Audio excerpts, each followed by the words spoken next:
tarde, hoje eu tento manter isso entre 5 e 7h30, entre 5h30 e 7h30.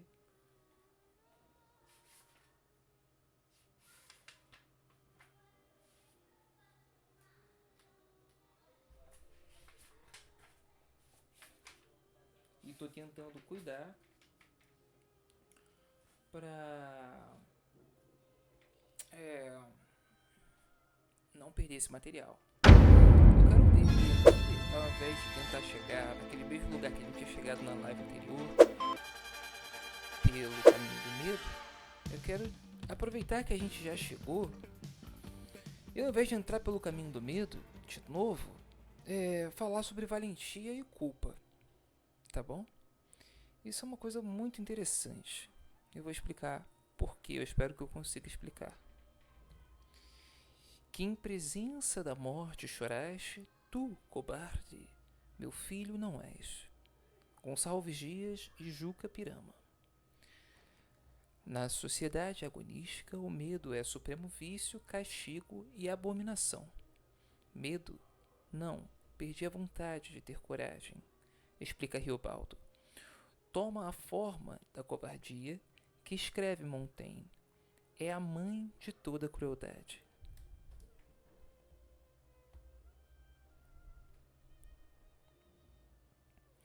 Dos gregos à renascença, ao vício do medo opõe-se uma virtude, a coragem, particularmente a bravura diante dos perigos da guerra.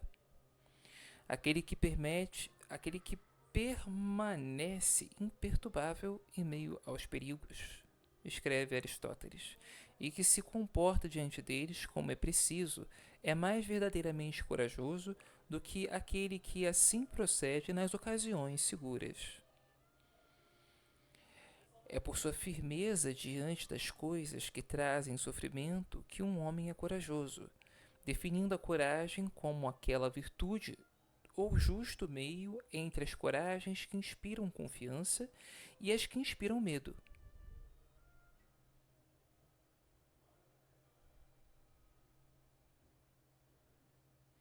A ética aristotélica reencontra a concepção cartesiana do medo que lemos no Tratado das Paixões da Alma. É o contrário da audácia. Medo é o contrário da audácia, segundo o Tratado das Paixões da Alma e a ética aristotélica. Bom, um frio na alma que paralisa o corpo. Perturbação e espanto da alma, explica Descartes, que lhe subtrai o poder de resistir aos males que ela pensa estarem próximos, não chegando sequer a ser uma paixão propriamente dita, mas um excesso de covardia, de espanto e de receio.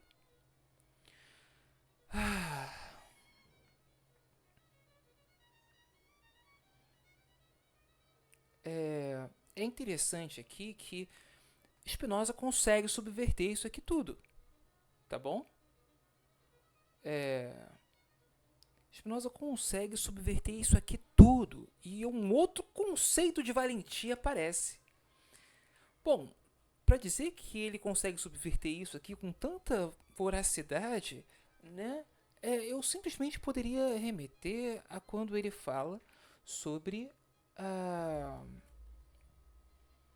quando ele fala sobre você não rir, você não chorar, você não lamentar, no caso, né? Não necessariamente não chorar, mas não chorar lamentando, né? Algo, não odiar,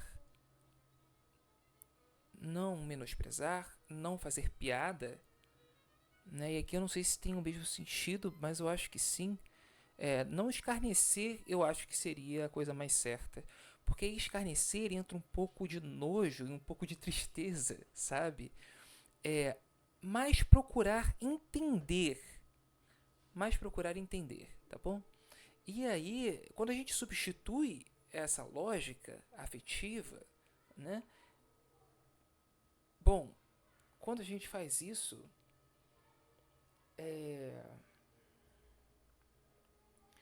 a gente percebe que existe um outro tipo de virtude que talvez seja mais coerente, consoante com isso que a gente achou aqui. No final da ética, né, já dando aquele spoiler gostoso, é, você sabe que a felicidade não é um prêmio dos virtuosos. A virtude é a felicidade em si. Não é que você vá precisar ser muito bom para que alguém possa dizer que você está totalmente limitado e bom, não é um pouco, né? Poxa, descontente quando você vem lá de longe, lá de fora, pretendendo se fazer ouvir, e aí vem para afirmar com tanta né, truculência o quanto você é limitado, sendo que é justamente o que você está estudando e tem coisas que só você vai conseguir entender por você mesmo. Bom, para mim parece um tipo de valentia infinitamente superior ao tipo de valentia que se apresenta nas sociedades agonísticas. Tá? Nas sociedades agonísticas, o medo é supremo vício, castigo e abominação. Medo não, perdi a vontade de ter coragem, explica Riobaldo. Toma a forma da covardia que, escreve Montaigne, é a mãe de toda crueldade. Dos gregos à Renascença, ao vício do medo, opõe-se uma virtude, a coragem, particularmente a bravura diante dos perigos da guerra. Tá? Então, se você não é a mãe de toda crueldade,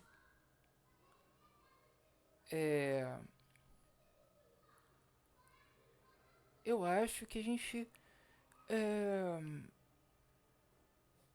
tem que tirar de outro lugar inspiração para conseguir se encontrar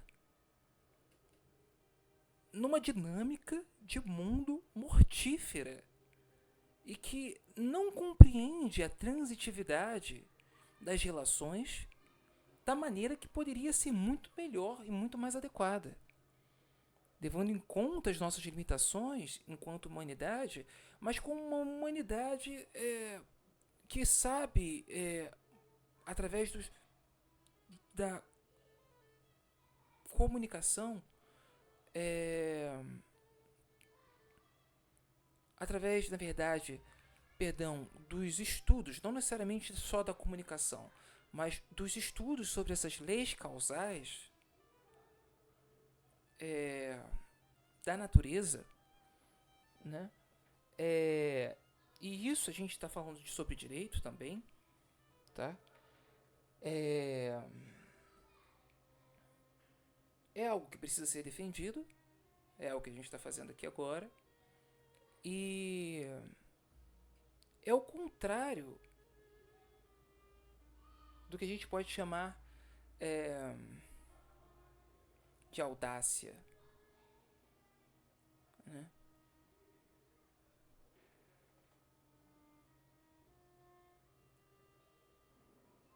Por que isso? Porque talvez a gente esteja levando muito a sério essa mãe de toda crueldade que vem lá de longe para dizer qual é a tua limitação. Sei lá, o dia da tua morte.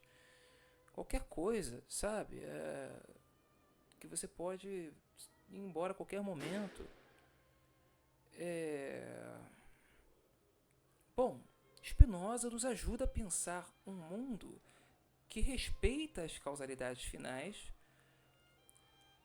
mas não porque o objetivo de todas as coisas sejam essas causas finais, mas porque vivendo efetivamente essas causas finais acontecem e se dão conceituadas pelas limitações que nós conseguimos encontrar como determinadas.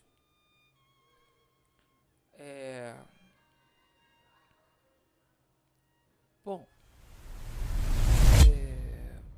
uma vez estudando essas leis de ordenação das causalidades,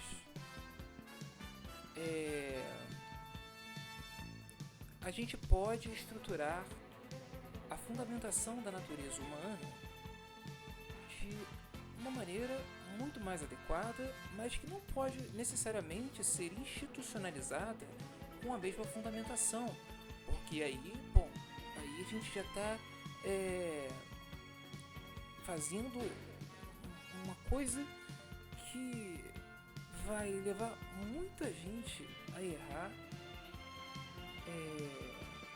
para que o princípio continue valendo, tá? E aí aqui eu acho que princípios eles podem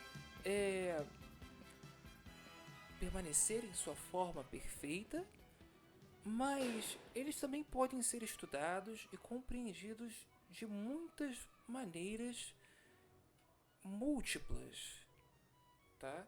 A questão é, o que a gente está fazendo de singular com toda essa informação, tá? E, bom, algum tipo de valentia, que é esse tipo de valentia que toma como verdade última essa da mãe de toda crueldade, não parece ser nem um pouco audaz, como eu tinha dito, né? Não parece nem um pouco audaz. E, bom,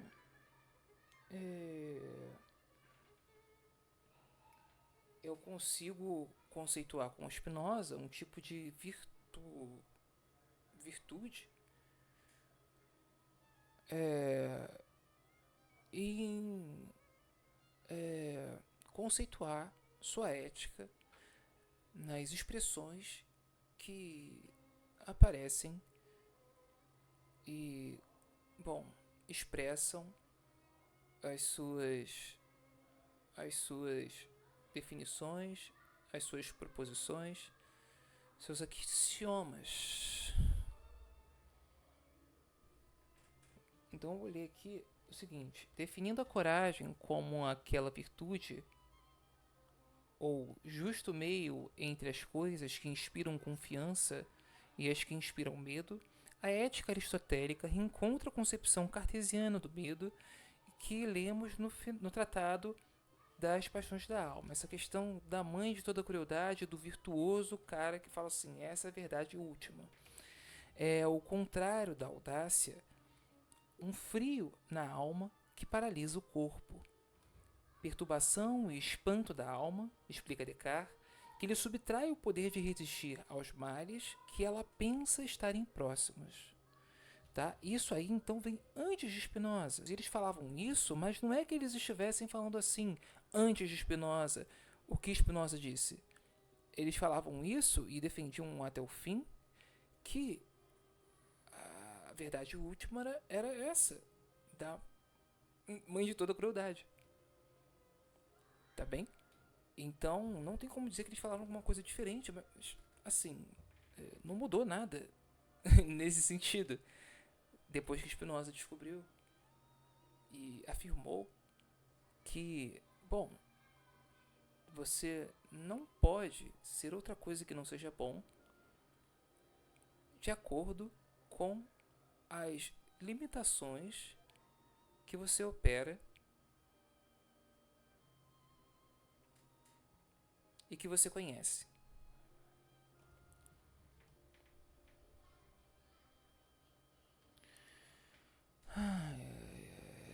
Não chegando sequer a ser uma paixão propriamente dita, mas um excesso de covardia, de espanto e de receio. Então, a gente viu até aqui, e aí, poxa, talvez a gente consiga chegar, não exatamente no mesmo lugar que a gente chegou na última aula, mas na última aula, na última, na última live, mas a gente consegue estabelecer uma discussão num meio de uma flutuação, como se fosse um homem do espaço. A gente consegue simplesmente se encontrar nessa localização não localizada em relação aos problemas que a gente aborda de um lado e que a gente também aborda de outro, agora que a gente está vendo.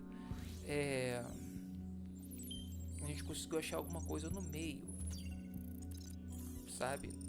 Entre o corpo e a mente e ao conhecimento que a gente obteve estudando essas questões em relação ao mesmo tipo de resultado que a gente poderia chegar estudando o medo em si e o porquê temos medo. E no meio dessa coisa a gente conseguiu colocar o seguinte, que existe uma discussão que precisa ser levada em conta. Tá bem? Como é que a gente fez isso? Como homens suspensos no espaço, totalmente alienados do nosso próprio júri. Tá? A gente conseguiu fazer isso. Porque se não fosse assim, a gente conseguiria concatenar as relações dos resultados que a gente tinha chegado nas duas últimas lives. Quer dizer, na última live e nessa, né? Então,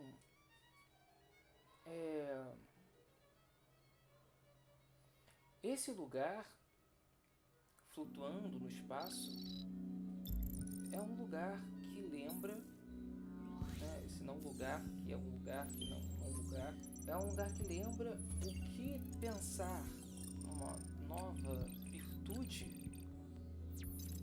pode nos transportar, né?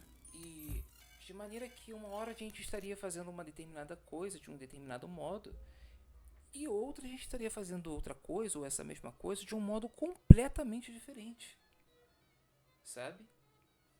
E, bom, isso não é qualquer coisa na filosofia. Isso não é qualquer coisa.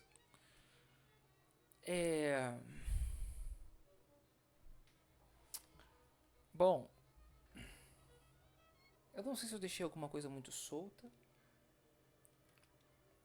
Eu não sei se eu consegui me expressar bem nessa live, mas foi muito empolgante pra mim, tá? Então, eu não sei exatamente como é que a gente voltaria para essa discussão. Entende o dilema aqui?